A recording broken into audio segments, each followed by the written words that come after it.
C'est l'heure du Flash Info sur Perfect TV. Bienvenue à toutes et à tous. Au Burkina Faso, le chef de l'État Ibrahim Traoré a reçu hier en audience Emmanuel Adebayor, l'ancien international togolais. Il était accompagné de Charles Kaboré, l'ancien capitaine des Étalons. Quels sont les objectifs de cette visite? Retour sur les échanges avec nos confrères de la RTB. L'ambassadeur pour le sport Charles Kaboré et l'ex-international togolais Emmanuel Adebayor chez le président du Faso, le capitaine Ibrahim Traoré. Les deux ex-internationaux de football sont porteurs d'ambitieux projets pour la promotion du sport au profit de la jeunesse africaine. Le sport unit les peuples et la jeunesse. Aujourd'hui, c'est important que le chef de l'État, son Excellence le capitaine Ibrahim Traoré, nous reçoive pour nous donner des instructions et la ligne de conduite pour pouvoir accompagner sa vision. Et Adebayor, mon frère, est là aujourd'hui avec nous pour son expérience et le vécu qu'il a eu avec tous les clubs et tous les pays. C'est un grand joueur et c'est un grand visionnaire et c'est un idole. Et il a inspiré la jeunesse africaine et beaucoup de peuples. Et aujourd'hui, c'est un honneur aujourd'hui de le recevoir au Burkina Faso. Adebayor salue le leadership du président Traoré qui va impacter toute la jeunesse africaine. Tout l'honneur est pour moi de rencontrer un président qui a une vision pour l'Afrique, qui a un projet pour l'Afrique. Et aujourd'hui, ça me motive. Vous savez, nous aussi, on a eu la chance d'être des icônes pour ce continent. Et aujourd'hui, je pense qu'avec les autres légendes, bien sûr, on va essayer de travailler main dans la main. Donc aujourd'hui, je ne peux que vous dire que le bon Dieu garde notre président, qui est le président Ibrahim Traoré, en vie, pour qu'il puisse avoir la force de mener ces combats. Mais les combats, c'est des combats très difficiles. Aujourd'hui, on est tous dans ce contexte pour pouvoir l'accompagner, pour que le Burkina prenne d'autres ampleurs.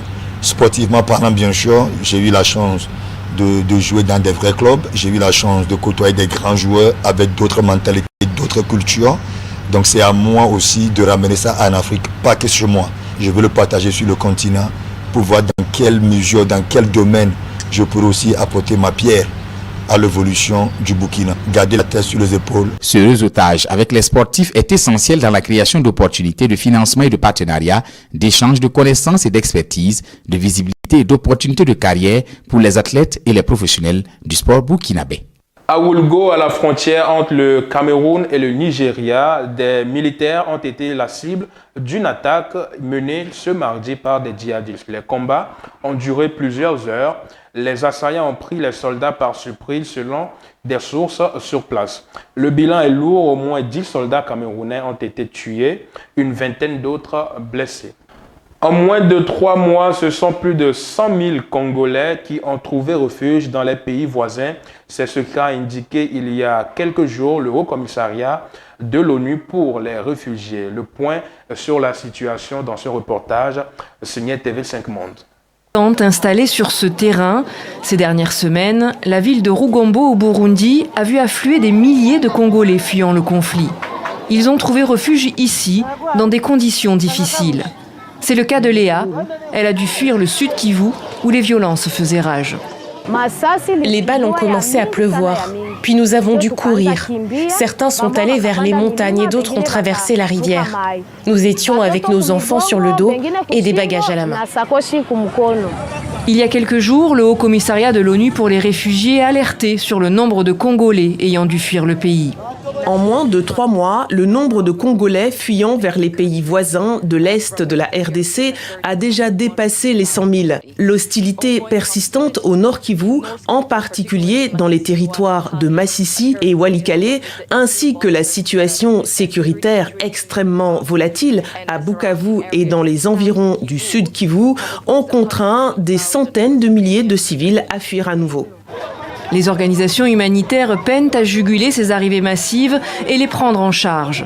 Les fonds manquent, surtout depuis l'annonce des coupes et gels des aides internationales par l'administration de Donald Trump. Cette crise a exercé une pression énorme sur le système d'approvisionnement du Programme alimentaire mondial qui est déjà mis à rude épreuve.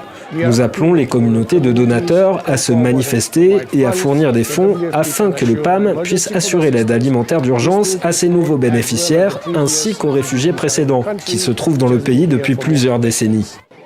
Surpopulation, installations sanitaires inadéquates, le HCR met en garde contre le risque de propagation du choléra au Burundi. Au moins 8 cas suspects ont déjà été recensés. En France, le procès des soupçons de financement libyen à la campagne de 2007 de Nicolas Sarkozy se poursuit. Les réquisitions contre l'ancien président français ont commencé aujourd'hui et le parquet a traité les accords noués entre Nicolas Sarkozy et ses proches avec Mouammar Kadhafi de pacte de corruption. Et pour terminer cette édition, au Sénégal, une délégation du Fonds monétaire international était en visite pour faire le point sur la situation financière du pays. Les rapports parlent d'une dette de plus de 7 milliards de dollars qui était cachée entre 2019 et 2024. Des précisions dans cet élément signé TV5 Monde. 7 milliards de dollars, c'est le montant de la dette cachée par l'administration de Macky Sall entre 2019 et 2024. C'est en tout cas ce qu'affirme le Fonds monétaire international qui vient ainsi confirmer les conclusions de la Cour des comptes au Sénégal. En visite à Dakar, le chef de la délégation du FMI, Edouard Guémayel, a déclaré « Il y a eu une décision consciente de sous-estimer le stock de la dette, ce qui a permis à l'ancien régime de rester dans le vert et de s'endetter à des taux plus favorables. » Le but de cette visite, échanger avec les nouvelles autorités et identifier des mesures correctives avant tout déblocage de nouveaux fonds. Je rappelle que le programme d'aide du FMI au Sénégal d'un montant d'1,8 milliard d'euros a été suspendu en septembre après les révélations par le pouvoir actuel de la falsification des chiffres des finances publiques. Le FMI dit souhaiter arriver à la reprise d'un nouveau programme d'aide le plus tôt possible, mais enjoint les nouvelles autorités à poursuivre les réformes. Dans les prochaines semaines, il décidera s'il poursuit sa collaboration avec le gouvernement de Bassirou Diomaye Faye ou demande le remboursement des fonds déjà versés avant la reprise d'un nouveau programme. Et voilà qui met fin à ce Flash Info. Merci d'avoir été des nôtres. On se donne rendez-vous très bientôt. D'ici là, portez-vous bien.